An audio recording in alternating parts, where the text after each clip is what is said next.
Hi friends, நான் இன்றைக்கி வந்து மட்டன் கிரேவி செய்ய போகிறேன். இதுக்கு மட்டன் 1/2 kg நல்லா மஞ்சள்தூள் போட்டு வாஷ் பண்ணி வச்சுருக்கேன், ட்ரைன் பண்ணி. அதுக்கப்புறம் ஒரு பேனில் வந்து எண்ணெய் ஊற்றி ஆனியன் போட்டு கொத்தமல்லி போட்டு வறுத்துடணும். கோல்டன் கலரில் வரணும் அந்த ஆனியன். அது கூட இஞ்சி பூண்டு பேஸ்ட் வந்து அரைச்சிட்டு அதோட சோம்பு கொஞ்சம் சேர்த்து அரைச்சிடணும். கொஞ்சம் எண்ணெயில் வந்து ஆனியன் வந்து நல்லா ப்ரௌன் கலரில் வர வரைக்கும் நம்ம வந்து அதை வந்து ஃப்ரை பண்ணிக்கணும். ஆக்சுவலாக இதில் வந்து குக்கரில் தான் வைக்கலான்னு பார்த்தேன். அதுக்கப்புறம் 1/2 kg அதை பத்தலை. ஆனியன் ஃப்ரை பண்ணுறதுக்கு கொஞ்சம் ரோஸ்ட் ஆகாது, அதனால் பேன்லேயே போட்டு வறுத்தலான்ட்டு பேனில் வச்சுருக்கேன். ஸோ இதில் வந்து கொஞ்சம் உப்பு போட்டுக்கிட்டோன்னா அதில் ப்ரௌனிஷ் கலரில் ஆயிரும். அது அப்படியே ஒரு கோல்டன் ப்ரௌனிஷ் வந்துருச்சு பாருங்களேன், தெரியுதா? இது கூட இன்னும் கொஞ்சம் ப்ரௌனிஷ் ஆகுது, நல்லா டேஸ்ட்டாக இருக்கும் ஆனியன். இப்போ டைம் இல்லைன்னு சொல்லிட்டு டக்குன்னு ஆனியன் ப்ரௌனிஷ் ஆனதுக்கப்புறம் நம்ம அரைச்சி வச்சுருக்கோம்ல பேஸ்ட், இஞ்சி பூண்டு சோம்பு எல்லாத்தையும் சேர்த்து அரைச்சிருக்கோம்ல, அதை வந்து போட்டு வதக்கிடணும். நல்லா வதக்கிட்டு அந்த பச்சை ஸ்மெல் போகிற வரைக்கும் நல்லா வதக்கிடணும். வதக்கினதுக்கப்புறம் அதோட அந்த நம்ம கட் பண்ணி வச்சுருக்க தக்காளி சேர்க்க வேண்டியதான். நீங்கள் பொடி பொடியாக கட் பண்ணி வச்சுருந்தீங்கன்னா நல்லா டேஸ்ட்டாக இருக்கும். தக்காளி ஒரு 5 வெங்காயம் போட்டிருக்கேன், அதுக்கு வந்து 2 தக்காளி சேர்த்துருக்கேன். அதில்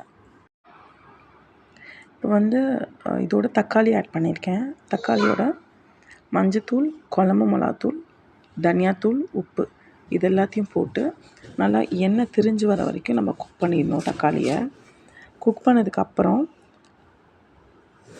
மட்டன் எடுத்து நம்ம நல்லா வாஷ் பண்ணி வச்சுருக்கோம், ட்ரைன் பண்ணி தண்ணியே இருக்கக்கூடாது, அதை வந்து நம்ம போட்டு நல்லா கிளறணும் மட்டனோட சேர்த்து. இப்போ பாருங்கள், குக் ஆகிடுச்சா? Almost done. இப்போ நம்ம என்ன பண்ண போகிறோம், மட்டன் போட்டு குக் பண்ணுறோம். மட்டன் போட்டு நல்லா எண்ணெயிலே அப்படியே நல்லா சாட்டே பண்ணதுக்கப்புறம் அதில் கொஞ்சம் எண்ணெய் அப்படியே திரிஞ்சு வரும். அந்த டைம் வந்து கொத்தமல்லி நான் அங்கேயே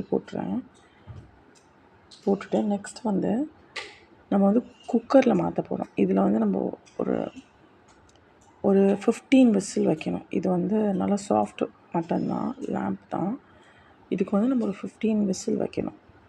ஓகேவா? எல்லாமே போட்டாச்சு இதில். ஸோ அதில் வந்து நம்ம வந்து விசில் மட்டும் கொடுத்தா போதும். ஒரு 15 விசில் குக்கரில் மாற்றிட்டு விசில் கொடுக்க போகிறேன். நான் இப்போ இதில் வந்து அதில் மாற்றுறேன், குக்கருக்கு மாற்றுறேன் போகும். ஸோ இதில் இப்போ என்ன பண்ணோன்னா, தண்ணி வந்து ஆல்ரெடி நம்ம பேனில் வந்து இந்த மசாலாலாம் இருக்கும்ல, அதனால் அதில் தண்ணி வந்து ஊற்றிட்டு அந்த தண்ணி எல்லாத்தையும் எடுத்து இதில் நான் ஊற்றுறேன் குக்கரில். ஸோ அந்த மசாலா எல்லாமே சேர்ந்து இதில் வந்துடும்.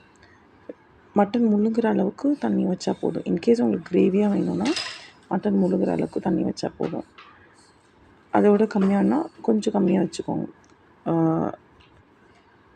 ரொம்ப குழம்பு மாதிரி வேணும்னா நல்லா ஃபுல்லாக மட்டன் ஃபுல்லாக வந்து உங்களுக்கு தண்ணி இருக்கணும். இல்லை எனக்கு கிரேவியாக வேணும் அப்படின்னா கொஞ்சம் ஒரு கிளாஸ் கிட்ட தண்ணி ஊற்றினா போதும். இதில் நான் மூடி ஒரு 15 விசில் நான் வைக்க போகிறேன்.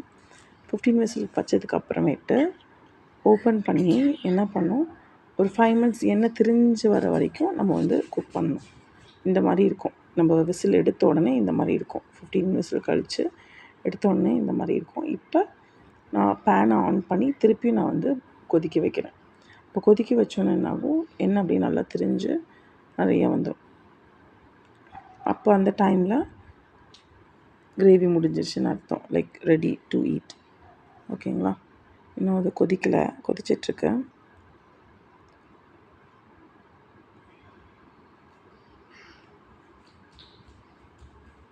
நல்லா கொதிக்க விடணும் நம்ம. இது வந்து சாதத்துக்கும் சாப்பிட்லாம், தோசை, இட்லி, சப்பாத்தி எல்லாத்துக்குமே நல்லாயிருக்கும் இந்த கிரேவி. ட்ரை பண்ணி பாருங்கள். இதில் எதுவுமே நான் ஆட் பண்ணல, ஆல்ரெடி நம்ம ஆட் பண்ணனால எதுவுமே நான் ஆட் பண்ணல. ஜஸ்ட்டு கொதிக்க மட்டும் வச்சா போதும். இப்போ உப்பு மட்டும் செக் பண்ணிக்கோங்க கரெக்டாக இருக்கான்னு. இன்கேஸ் உப்பு கரெக்டாக இல்லைன்னா நம்ம ஆட் பண்ணிக்கலாம் கடைசியாக.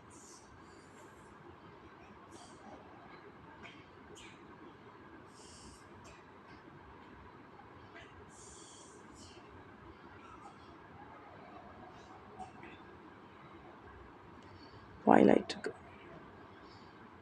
தேங்க்யூ.